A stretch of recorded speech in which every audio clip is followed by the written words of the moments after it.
Saya kira ini adalah satu bukti masyarakat sedang gelisah ya Masyarakat sedang gelisah terhadap kehidupan ekonomi dan sosialnya. ya.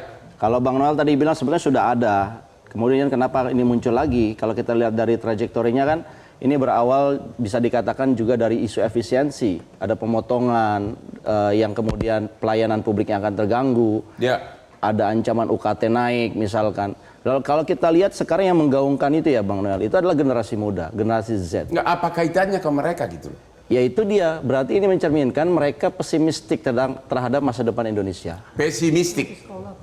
Oke. Dan pesimistik ini harus ditangkap sebagai bahan introspeksi diri. Ya. Tapi yang saya bingung Bang Hotma, narasi-narasinya pemerintah itu kayak narasinya Bang Noel tadi. Apa itu? Nggak usah pulang, nggak usah balik Seolah-olah ya. Nggak usah diusir. Ya, Yang kedua, tidak patriotisme. Mumpul lagi lu pergi, udah deh. Iya. Biar gua nggak usah repot gitu loh. Tidak patriotisme ya. Kemudian Menteri Tenaga Kerja juga mengatakan ini tantangan buat pemerintah. Ya. Menurut saya ini bukan tantangan. Ya. Ini kegagalan Dari siapa? dari pihak-pihak yang tidak bisa menjaga SDM Indonesia terbaik untuk tidak keluar negeri. Ya. Dan ini menurut saya harus jadi bahan evaluasi. Sebelum itu saya ingin katakan begini tentang nasionalisme dan patriotisme. Patriotisme atau nasionalisme itu tidak tergantung kepada keadaan fisik.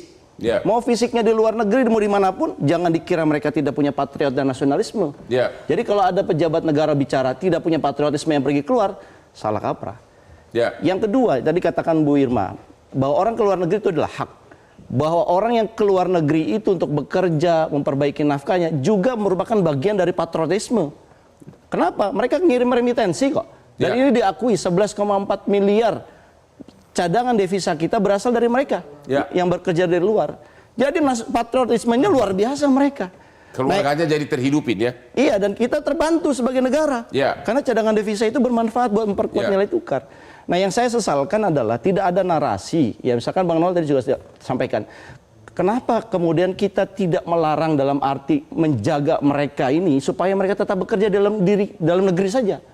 Bukankah di dalam negeri ini juga banyak lapangan pekerjaan? Orang beliau katakan 7 juta pengangguran, bagaimana ada lapangan pekerjaan? Itu kan persoalan PR besar dari Kementerian Tenaga Kerja setidaknya, bahwa kenapa banyak pengangguran berarti lapangan pekerja tidak tersedia. Nah, apa salahnya bekerja di luar negeri? Coba jawab dulu. Apa salah? Begini, brain drain dalam konsep hilangnya orang-orang pintar karena keluar negeri merugikan bangsa di jangka panjang.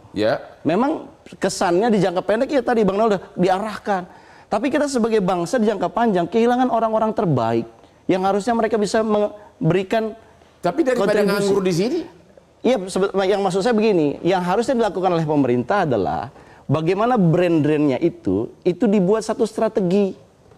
Jadi jangan dibiarkan orang kayak random, tergantung orang. Anda belum jawab, kenapa kabur aja dulu tiba-tiba jadi trendy? Kenapa? Ya, kondisi ekonomi kita bisa dikatakan tidak baik-baik saja. Tidak baik-baik saja. Generasi Z misalkan, yang kemarin digadang-gadang dengan startup sebelum COVID, bahkan saat COVID, mereka di-encourage. Tapi startup kita pada rontok sekarang.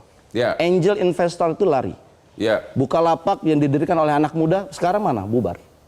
Artinya anak muda ini worried dengan kehidupan mereka. Yang kemarin digadang-gadang kok kemudian dibiarkan sendirian. Jadi karena ada keprihatinan. Yes. Yang kedua, kita harus juga ingat bahwa anak muda itu sekarang kan mereka fresh graduate, harus berkompetisi. Masa pensiun ya, saya nggak tahu menterinya Bang Noel apa enggak, yang memperpanjang. Anak muda waiting listnya makin panjang. Yang berikutnya adalah anak muda itu ketika dia ingin berusaha, UMKM misalkan, sektoril, bisakah dapat pembiayaan dari pemerintah? Mereka datang ke bank ditanya, Anda punya pengalaman nggak? Nggak ada. Oke, Pak Ahmad Nur Hidayat gimana? Tadi saya solusinya? belum bicara mengenai mengatakan bahwa Indonesia baik-baik saja. Saya kira itu pernyataan yang terlalu mengeneralis ya. Kalau maksud kamu tidak baik-baik saja? Menurut saya begitu. Indonesia tidak baik. Satu, misalkan saya katakan, saya bukti. Indonesia mengalami deflasi di bulan Januari, 0,78. Deflasi itu artinya apa? Harga-harga turun. Yang kedua, kalau abang pergi ke pengadilan agama, banyak orang yang mengantri minta cerai. Ketiga, kalau abang lihat gaji pegawai formal 6,5% naik, itu pun mereka protes. ASN pun demo, tukinnya tidak dibayarkan. Ini ASN aja. Belum bang kita cerita, yang kerja formal itu hanya 49%. Ya. 61% lebih masyarakat kita informal. Negara abai di situ. Yang ingin saya katakan. Yang gagal siapa? Yang ingin saya katakan adalah anak muda kita ini yang menggunakan hashtag ini adalah anak-anak yang kena bonus demografi. Kenapa nggak kemudian kita tahan mereka? Yang kerja silakan yang senior kayak Bang Hensat begini. Masih muda saya. Enggak, maksud saya. Yang muda-muda ini dibuatlah satu kampanye. Hey, pekerjaan di sini lebih baik. Anda bisa membangun. Kita punya Indonesia Emas 2045. Di sini stay, dikampanyekan. Indah banget, artinya Harus Anda begitu. itu nggak setuju Enggak. dengan kabur aja. Harus begitu negara berpikirnya. Ya. Negara Itu itu harus berpikirnya jangan bicaranya memberikan kontraproduktif. kesejahteraan buat tenaga kerjanya dalam negeri supaya mereka tidak. Pak Hendri gimana?